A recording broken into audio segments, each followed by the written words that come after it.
saya juga sudah mempersiapkan materi kita, yaitu konsep pelayanan. Semua yang memperhatikan ya, konsep pelayanan.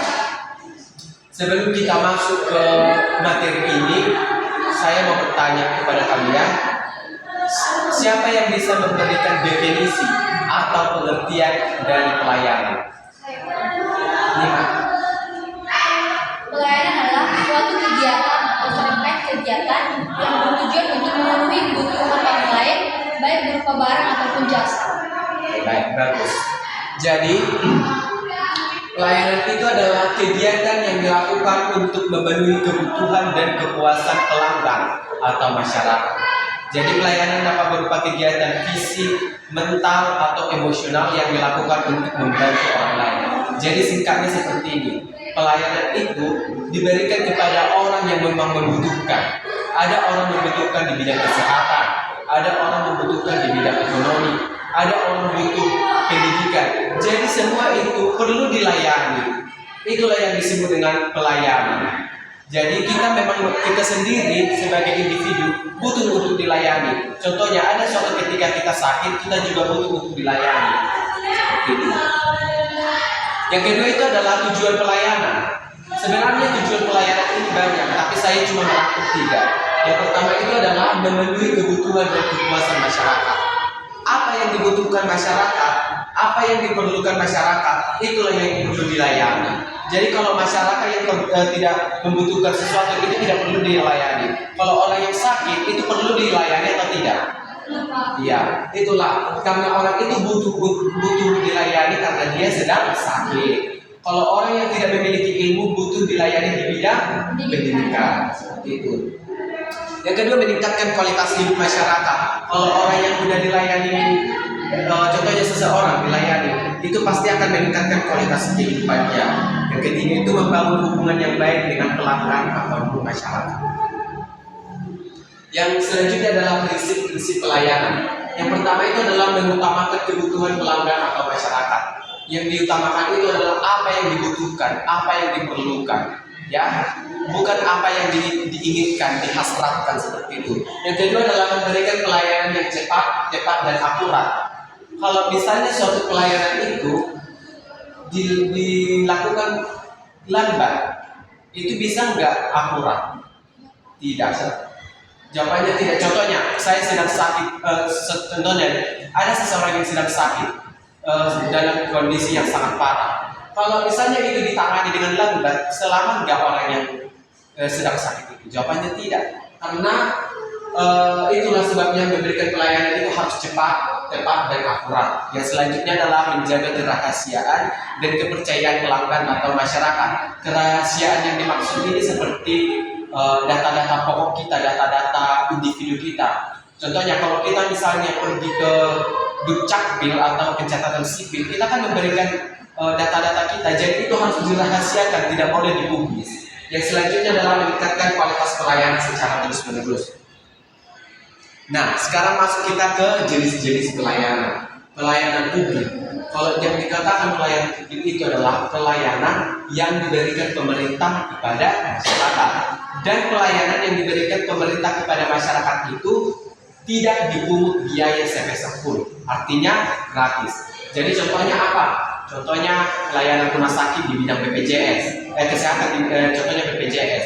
Kalau misalnya orang yang sedang sakit pergi ke rumah sakit dan menunjukkan kartu BPJS-nya, itu tidak akan dipungut biaya sepeser pun. Kalau misalnya kita pengen kuliah tapi nggak ada uang kita untuk kuliah, kita bisa kuliah dengan jalur kartu Indonesia Pintar atau KIP. Artinya kita tidak dipungut uang untuk membayar uang kuliah. Itulah pelayanan publik yang diberikan oleh pemerintah. Selanjutnya pelayanan swasta. Pelayanan swasta ini adalah pelayanan yang diberikan oleh perusahaan swasta kepada masyarakat. Apa saja contoh perusahaan swasta yang memberikan pelayanan kepada masyarakat? Ada yang tahu? Oke. Jadi pelayanan swasta ini yang diberikan perusahaan swasta, contoh perusahaan swasta di bidang transportasi, Grab, Gojek, Maxim, InDriver, itu adalah perusahaan swasta yang memberikan pelayanan kepada masyarakat. kita pengen contohnya jalan-jalan, kita dilayani, dibawa menggunakan mobil atau sepeda motor. Dan kalau yang swasta ini dipungut biaya ya, dipungut biaya. Yang selanjutnya adalah pelayanan sosial. Pelayanan sosial ini diberikan oleh organisasi sosial kepada masyarakat. Apa contoh organisasi sosial yang memberikan pelayanan publik kepada masyarakat? Contohnya adalah Palang Merah Indonesia. Itu adalah salah satu organisasi sosial yang memberikan pelayanan sosial kepada masyarakat di bidang kesehatan. Dan juga ada yang pelayanan sosial itu Badan Amil Zakat Nasional atau Basnas yang mengumpulkan uang atau zakat yang akan diberikan kepada masyarakat miskin. Itulah pelayanan sosial. Jadi orang yang miskin itu diberikan bantuan oleh Basnas tadi. Kompetensi pelayanan. Yang pertama itu adalah kemampuan komunikasi yang baik. Seseorang yang memberikan pelayanan itu harus memiliki komunikasi yang baik kepada pelanggannya. Itulah sebabnya pemerintah harus mengevaluasi, mengawasi secara ketat agar pelayanan yang diberikan itu dapat berjalan dengan baik. Karena ada beberapa kasus, ada orang melayani tidak baik dengan cara komunikasi yang tidak baik juga.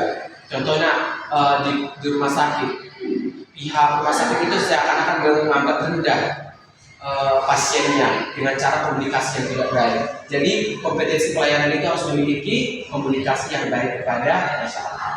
Yang kedua adalah kemampuan memahami kebutuhan pelanggan atau masyarakat. Kita juga harus tahu apa yang sebenarnya dibutuhkan masyarakat itu. Dia butuh kesehatan, kita berikan layanan kesehatan. Dia butuh ilmu, kita berikan layanan kependidikan. Dia butuh ekonomi karena orang yang tidak mampu kita kasih bantuan seperti bansos ataupun seperti dalam bentuk fisik material itu.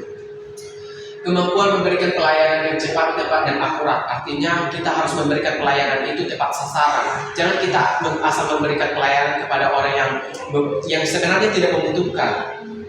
Dan cepat. Contohnya tadi yang saya sebutkan, yang di rumah sakit, kalau misalnya ada orang yang sakit parah, kalau kita tidak menangani dengan cepat, tidak melayani dengan cepat, maka akan menimbulkan resiko yang cukup besar juga. Dan yang terakhir itu adalah kemampuan menjaga kerahasiaan dan kepercayaan pelanggan atau masyarakat. Contohnya kita membuat sandi atau PIN. Kita sebagai pelayanan itu kita harus menjaga kerahasiaannya, tidak boleh menyebarluaskan. Itulah yang dimaksud dengan menjaga kerahasiaan. Dan yang menjadi kesimpulannya adalah materi hari ini bahwa pelayanan itu adalah kegiatan yang memang cukup penting untuk memenuhi kebutuhan dan kepuasan pelanggan atau masyarakat. Dengan memahami konsep pelayanan, prinsip-prinsip pelayanan, jenis-jenis pelayanan, dan kompetensi pelayanan, kita bisa memberikan pelayanan yang berkualitas dan memuaskan kepada masyarakat. Oke, jadi inilah materi kita untuk hari ini, yaitu konsep pelayanan.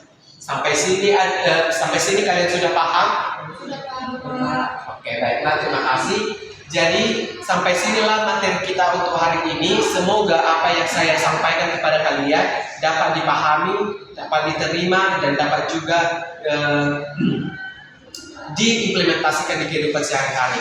Dan apabila nanti suatu saat nanti kalau kalian akan menjadi seorang pelayan, baik itu di masyarakat ataupun pelayan di gereja, contohnya seperti itu, dapat memberikan pelayanan yang baik kepada masyarakat maupun kepada diri sendiri juga perlu dilayani seperti itu. Jadi demikianlah untuk hari ini, saya ucapkan terima kasih dan selamat pagi.